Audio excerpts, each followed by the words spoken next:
Hello അസ്സലാമു അലൈക്കും welcome back to my channel. ഇന്ന് ഞാനിവിടെ വന്നത് നിങ്ങൾക്ക് തംബ്നെയിൽ കണ്ടപ്പോൾ തന്നെ മനസ്സിലായിട്ടുണ്ടാവും. ബാക്കി വന്ന കടലക്കറി കൊണ്ട് ഒരു റെസിപ്പി, അതായത് എപ്പോഴും ചിന്തിക്കുന്ന ഒരു കാര്യമാണ് കടലക്കറി ആയാലും എന്ത് കറിയായാലും ബാക്കി വന്ന് എന്ത് ചെയ്യണം. അപ്പോൾ എന്ത് കറി ആയാലും നിങ്ങൾക്ക് ബാക്കി വന്നാൽ ഞാനിപ്പോൾ കാണിക്കുന്ന ഒരു റെസിപ്പി ട്രൈ ചെയ്യുന്നതാണ്. അപ്പം ഫസ്റ്റായിട്ട് ഞാൻ 2 കപ്പ് അരിപ്പൊടി എടുത്തിട്ടുണ്ട്. അതൊന്ന് വറുത്ത് വെച്ച്, പുട്ടിൻ്റെ പൊടിയാണെങ്കിൽ നല്ലത്. അപ്പം അത് വറുത്ത് വെച്ചതിന് ശേഷം ഒരു പാന് ചൂടായതിന് ശേഷം കടലക്കറി ഒഴിച്ചു കൊടുത്തു. ഇപ്പോൾ ചിക്കൻ കറി ആണെങ്കിൽ ചിക്കൻ, അതോ വേറെ എന്ത് കറിയായാലും ഞാൻ ഇങ്ങനെ ഫ്രൈ ചെയ്യുന്നത് കേട്ടോ. ഇതിന് മുമ്പ് ഞാൻ മീൻകറിനെ കൊണ്ട് ട്രൈ ചെയ്തിട്ടുണ്ടായിരുന്നു. അതും നല്ല ടേസ്റ്റായിരുന്നു, എല്ലാവർക്കും ഇഷ്ടമായിട്ടുണ്ട്. അപ്പോൾ കറി ഒഴിച്ചതിന് ശേഷം 2 ഗ്ലാസ് വെള്ളവും കൂടി ഞാൻ ഇതിനകത്ത് ആഡ് ചെയ്തിട്ടുണ്ട്. പിന്നെ നമ്മൾ വറുത്ത് വെച്ച ആ അരിപ്പൊടി അത് ഇതിൻ്റെ അകത്ത് ആഡ് ചെയ്യാം. കുറച്ചായിട്ട് ആഡ് ചെയ്തെടുക്കുന്നുണ്ടെങ്കിൽ കുഴപ്പമില്ല, അല്ലെങ്കിൽ പിന്നെ വെള്ളം കുറച്ച് കറക്റ്റായിട്ട് എടുത്തുകൊണ്ട്. അപ്പോൾ 2 കപ്പ് അരിപ്പൊടിക്ക് 2 കപ്പ് വെള്ളമാണ് കേട്ടോ. പിന്നെ കുറച്ച് ഉപ്പും കൂടി ആഡ് ചെയ്ത്, അത് നമ്മൾ നോക്കിയിട്ട് ഉപ്പ് എത്രയെന്ന് വെച്ചാൽ അത് ആഡ് ചെയ്യാം. അതും കൂടി ആഡ് ചെയ്തിട്ട് നല്ലോണം ചെറുങ്ങനെ മിക്സ് ചെയ്ത് നല്ലോണം മിക്സ് ചെയ്ത് കൊടുക്കുക. കട്ട പിടിക്കാണ്ട് മിക്സ് ചെയ്യണം. അപ്പം ചെറിയ തീയിൽ വേണം ചെയ്യാൻ, അല്ലെങ്കിൽ വേഗം വെള്ളം വറ്റിപ്പോവും, കട്ടയും പിടിക്കും. അപ്പോൾ കട്ട പിടിക്കാണ്ട് വേണം ചെയ്യാൻ. അപ്പോൾ അങ്ങനെ നല്ല മിക്സ് ചെയ്ത് കൊടുക്കുക. അങ്ങനെ ഇത് നമ്മൾ വറ്റി വരുന്നവരെ വെയിറ്റ് ചെയ്യാം. വേഗം വറ്റി വരും, ഫ്ലെയിം ചെറുതാക്കിയാലും വേഗം വറ്റി വരും. അപ്പം ഇത് വറ്റി വരുന്ന നല്ല ഉപ്പുമാവ് ആവുന്നത് പോലെ ആവും. അപ്പം അത് നല്ലോണം മിക്സ് ചെയ്ത് ഉള്ളിൽ മൊത്തം അടിമറിച്ച് ഇട്ട് കൊടുക്കണം, അല്ലെങ്കിൽ അടിക്ക് പിടിക്കുന്നതാണ്. അതുകൊണ്ട് ഇളക്കിക്കൊണ്ട് നിൽക്കുക. അപ്പം നമ്മളെ ഇവിടെ ഇത് ഏകദേശം ആയിട്ടുണ്ട്. അപ്പോൾ ഇനി അടുത്ത സ്റ്റെപ്പിലേക്ക് കടക്കാം. ഇത് നല്ല വറ്റി വന്നിട്ടുണ്ട് കണ്ടോ, നല്ല കട്ട പിടിക്കാണ്ട് നോക്കണം. ചെറിയ ഫ്ലെയിമിൽ വേണം ആവാൻ, അല്ലെങ്കിൽ ഇത് വേഗം വറ്റി ഒന്നിനും കൊള്ളാത്ത വിധത്തിൽ.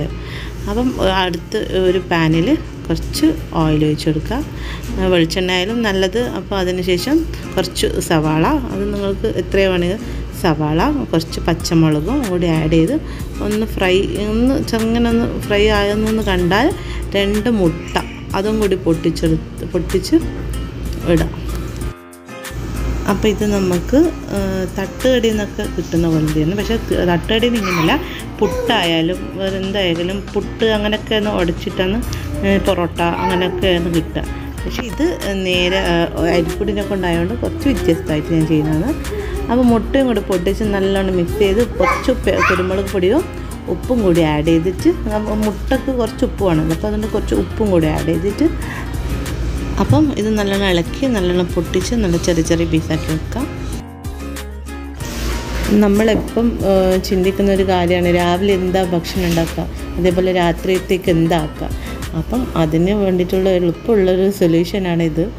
അപ്പം രാവിലത്തെ ഭക്ഷണത്തിനായാലും രാത്രിത്തെ ഭക്ഷണത്തിനായാലും ഇത് ഒന്ന് ട്രൈ ചെയ്യുന്നത് നോക്കുക എല്ലാവരും. അപ്പോൾ ഇതൊക്കെ റെഡിയായതിന് ശേഷം നമ്മൾ നേരത്തെ ആക്കി വെച്ച ഇതും കൂടി ഇതിൻ്റെ അകത്തേക്ക് കുറച്ചായിട്ട് ഇട്ട് കൊടുത്ത് ഇളക്കി കൊണ്ടുവരാം. ഇതൊക്കെ ഉണ്ടാക്കുമ്പോൾ എൻ്റെ മോന് കയ്യിൽ തന്നെ ഉണ്ട്, അതുകൊണ്ടാണ് അതിൻ്റെ മോൻ്റെ സൗണ്ടൊക്കെ കേൾക്കുന്നത്. അപ്പോൾ അതിന് എല്ലാവരും ക്ഷമിക്കുക. അപ്പോൾ ഇത് നല്ലോണം ഒന്ന് മിക്സ് ചെയ്ത് അടിമറിച്ച് ഇട്ട് കൊടുക്കാം.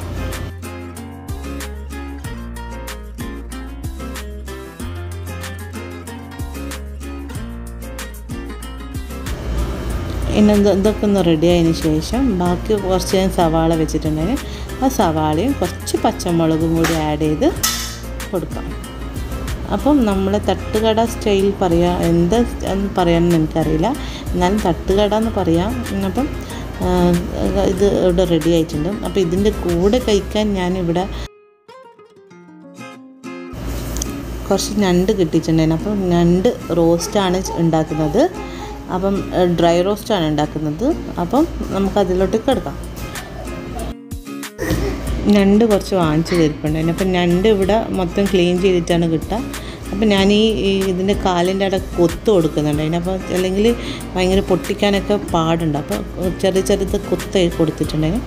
അപ്പം 2 സവാള എടുത്തിട്ടുണ്ടായിരുന്നു, 2 പച്ചമുളക്, 2 ചെറിയ സവാളയായിരുന്നു, അതുകൊണ്ട് 2 എടുത്ത്, വലുതാണെങ്കിൽ 1 മതി. ഒരു തക്കാളി, അതൊക്കെ ചെറിയ പീസാണോ, അത് നിങ്ങൾക്ക് ഇഷ്ടമുള്ള പോലെ എന്താക്കുക. കുറച്ച് വേവണമെന്നേ ഉള്ളൂ, അപ്പോൾ അതുകൊണ്ട് ചെറുതാണെങ്കിൽ നല്ലത്. കുറച്ച് വെളുത്തുള്ളി, 2 അല്ലി വെളുത്തുള്ളി മതി. അപ്പോൾ നമ്മൾ ഞണ്ട് ഇവിടെ വേവിക്കാൻ വെച്ചിട്ടുണ്ട്. ഉപ്പും മുളകും മഞ്ഞൾപ്പൊടിയും കൂടി കൂട്ടിയിട്ടാണ് വേവിക്കാൻ വെച്ചത്.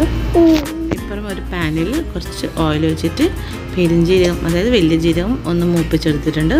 അപ്പോൾ നമുക്ക് സവാളയും ആഡ് ചെയ്യാം, പിന്നെ പച്ചമുളകും ആഡ് ചെയ്യാം.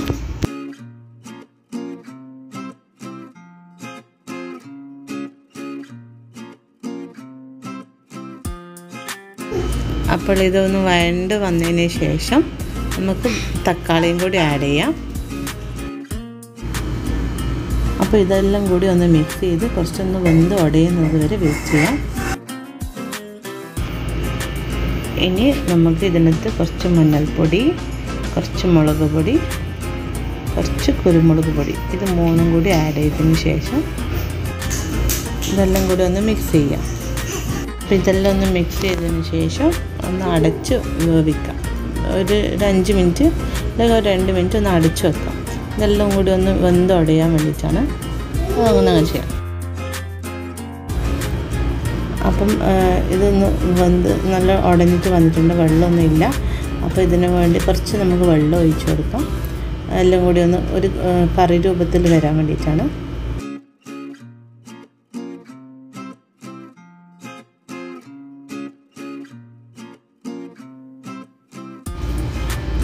അപ്പം ഇനി നമ്മൾ മെയിൻ ഇൻഗ്രീഡിയൻ്റായ ഞണ്ട് വേവിച്ച് വെച്ച് ഞണ്ട് ആഡ് ചെയ്ത് കൊടുക്കാം. അതും ആഡ് ചെയ്ത് നല്ലോണം, അപ്പം അതിനകത്ത് കുറച്ച് വെള്ളം ഉണ്ടായിട്ടുണ്ടായിരുന്നു, അതിൻ്റെ തഴണം. അപ്പോൾ അതും എല്ലാം കൂടി ഒഴിക്കണം, എന്നാലേ അതിൻ്റെ ചൊയ ഇതിൻ്റെ അകത്തേക്ക് ഇറങ്ങും. ആ ടേസ്റ്റും ഫ്ലേവറൊക്കെ ഇറങ്ങണമെങ്കിൽ അതിൻ്റെ കുറച്ച് അതിൻ്റെ സ്റ്റോക്കും കൂടി ആഡ് ചെയ്തതിന് ശേഷം നമുക്ക് കുറച്ച് മല്ലിയില കൂടി ഇട്ട് കുറച്ച് ഗരം മസാല ലാസ്റ്റ് അവസാനം ഞാൻ ആഡ് ചെയ്യുന്നുണ്ട്. അതും കൂടി ആഡ് ചെയ്തതിന് ശേഷം ഒന്ന് അടച്ചു വെക്കാം. അപ്പോൾ നമ്മൾ ഞണ്ട് റോസ്റ്റ് ഇവിടെ റെഡി ആയിട്ടുണ്ട്. നേരത്തെ ഉണ്ടാക്കി വെച്ച് അഡിഷനും കൂട്ടി നമുക്ക് കഴിക്കാം. അപ്പോൾ എല്ലാവരും ഇത് ട്രൈ ചെയ്യുക. ഇഷ്ടമായ കമൻറ്റിലോട്ട് ഫീഡ്ബാക്ക് അറിയിക്കുക. ചാനൽ ആദ്യമായിട്ട് കാണുന്നവരാണെങ്കിൽ സബ്സ്ക്രൈബ് ചെയ്യുക, ഫ്രണ്ട്സായിട്ട് ഷെയർ ചെയ്യുക. അപ്പം അടുത്ത വീഡിയോയുമായി